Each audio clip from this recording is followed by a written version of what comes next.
Hey guys, so this is take 2 of my video because I just made it and didn't realize my microphone was muted. So I might be talking a little bit faster, and that's okay. You can just pause it if you need to see something a little bit longer. Alright, so this is a review of exponent laws and properties that you learned in Algebra 1. I have 2 different things that you can make today. You really only need to make one. If you want to make both, I'm not going to stop you. But you can take your pick of making something like this, or kind of like this little throwing star. What you can do with it from there is glue it in your notebook, or tape it, or paper clip it, or whatever floats your boat. So the first thing I'm going to do is I'm going to talk about the throwing star one. And what I'm going to say about this is that on the paper that you're going to get, it's like this. You can kind of see how it doesn't line up perfectly. So when you cut it out, you want to make sure you're not cutting any information off. And so mine resulted in certain times like having some extra paper like this on the side. So this seemed to work out pretty well. It's not a big deal. Doesn't have to be perfect. Okay, so I'm going to talk about each property. If you don't want to make this one, and you would rather make this guy, the flaps, a little bit more straightforward, then you're welcome to fast forward till I start doing this one. They have pretty much the same problems, but it also wouldn't hurt to watch both. So whatever you want to do.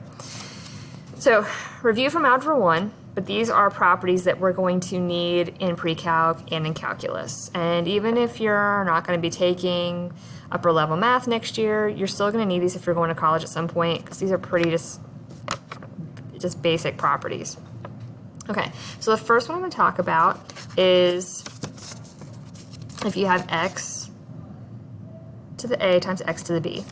So if you are multiplying two things and they have the same base, and different or same exponents, doesn't matter, then what you can do is you can add those exponents. And so here are some examples. The first one is pretty elementary.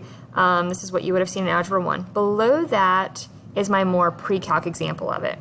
And so what I'm showing you is that this property works either way. If you are multiplying two bases, you can add the exponents. If you see addition in the exponents, you can also split it up and turn it into multiplication. And where that little blob is, that is supposed to be a multiplication symbol, okay?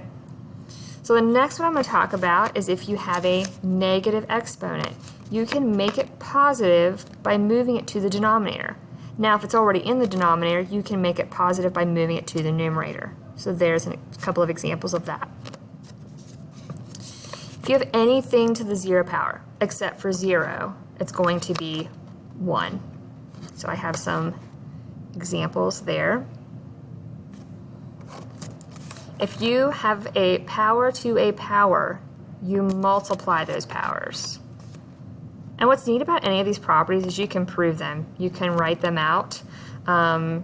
If I'm doing x cubed times x to the 4th, I could just write out 3 x's and then 4 x's and see that I would have 7.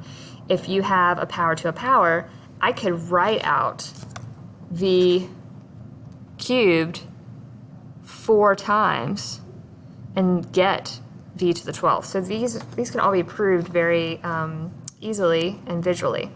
Okay, so those are some examples. What you'll see on the bottom one here is, again, my more pre-calc example using e. And you probably don't know what e is yet. We're going to talk about it. But if you see multiplication already happening in the powers, again, you can split that up to get a power to a power. So these rules work either way. And that's a big thing in calc, is being able to manipulate a problem so that it's easier to solve. All right, this one is a lot like the last one. It's still a power to a power. It's just with a fraction, just so that you can see that if you have a fraction to a power, you can still give that power to every single piece. Okay, almost done with this one. If you have division, you can subtract. So it's a lot like the first one that we talked about. Okay, if you have x to the 3/2 over x to the 1st, 3/2 minus 1 is a half. Okay, so you can do whatever you want with that. If you want to make this just to keep in your pocket or on a study guide, that's fine. you're more than welcome to make both of these, but you only have to make one. And if you want to come up with something else, you're always welcome to do that with your interactive notebook. Okay, so this is going to seem very repetitive if you watch the first part of the video, because I'm talking about the exact same properties, and a lot of my examples are the same or very similar. So what I have are the rules on the outside, and then on the flap, I wrote the kind of generic like formula, I guess if you want to call it that, like property with A's and B's. And then on the inside, I put my more specific examples. And these are the same examples, or not saying they're very similar. So just showing that if you see multiplication, you can add the exponents. If the exponents are already being added, you can also break it down and turn it into a multiplication problem. Power rule. Power to a power, multiply. Power to a power, multiply. Quotient rule. If you see a division, you can do subtraction. Division, 3/2 minus 1 is a half.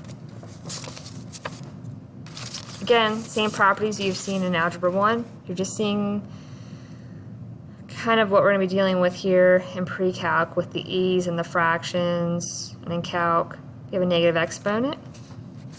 You can make it positive. If it's in the numerator, you can move it to the denominator. If it's already in the denominator and negative, you can move it to the numerator. And the final one, my favorite, because it is so easy, 0, anything to the 0 power except for 0 is 1. Okay, kind of move that around there for you. Alright, so I hope that helps. We will be using these properties. And if you want to make both, fine. If you want to just make one or the other, that's fine too. Enjoy.